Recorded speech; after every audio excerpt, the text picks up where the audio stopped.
ভোটের দিন কি মানুষের হোশ থাকে নাকি ক্যান্ডিডেট? সুতরাং সেদিন গণভোট যে একটা হবে এটা আর মাথায় থাকবে না। আমরা কি করতে পারবো না পারবো, wait up to the election. বুঝছেন, আমাদের আন্দোলন হচ্ছে, আজকে তো 6টা মিছিল গেছে, 8টা মিছিল গেছে ইলেকশন কমিশনে, আপনার তো এটা টের পান নাই। সুতরাং we are in movement, number 1। Number 2, BNP সংস্কার চায়নি, সংস্কারের পর্যায়ে পৌঁছেছে।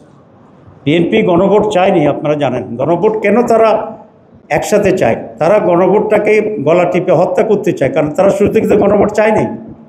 এখন বাধ্য হইয়া গণভোট নিছে, আবার প্যাঁচ লাগাইয়া এটারে কেমনে মাইনাস করে দিতে চায়, সে রাস্তায় গেছে। আপনি দেখেন, একই দিন যদি গণভোট হয়, গণভোটে কোনো ভোট পড়বে না। কেন?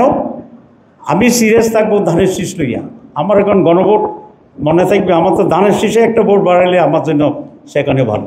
বিএনপি ধানের শীষের জন্য, আমি পাল্লার জন্য, আরেকজনের জন্য যান বেরো যে ইলেকশনের দিন। আপনার ইলেকশন করছেন কে কে? একটা হাত তুলে দেখি, তাহলে আপনি একটু বুঝবেন ভোটের দিন কি মানুষের হোশ থাকে নাকি ক্যান্ডিডেট?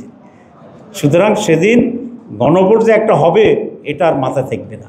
ওদের স্বপ্ন পূরণে পাশে থাকতে পেরে আমরা গর্বিত। ওই ধানের শীষ পাল্লা, ধানের শীষ পাল্লা, এই জিকিরে ওই এলাকা মুহুমুহু পরিবেশ তৈরি হবে। তাহলে দেখা যাবে যে গণভোটের জায়গায় ভোট পড়ছে 5%, আর যেগুলো আপনি মানুষ চলে যেতেছে অন্যদিকে।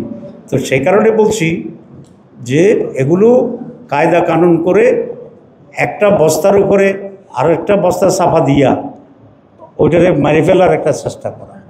তো যদি বিএনপি যে তার নোট অফ ডিসেন্ট বলছে, এগুলো যদি সন্নিবেশিত হয়, পাস না হয়, উল্টো হয়, তো তাহলে তো এই সংস্কারের প্রয়োজন নেই। এখন এটা শুরু টুরে বঙ্গোপসাগরে ফালাই দেন, এত তাল বাহানা করার তো কোনো দরকার নেই। আপনারা বলে দেন যে আমি কিছুই মানি না, তারপরে যেটা হবে এটা অবশ্য আজকে তারা কিছুটা বলছে যে এটা তারা কিছু মানবে না, দুঃখের সাথে বলছে। এই জন্য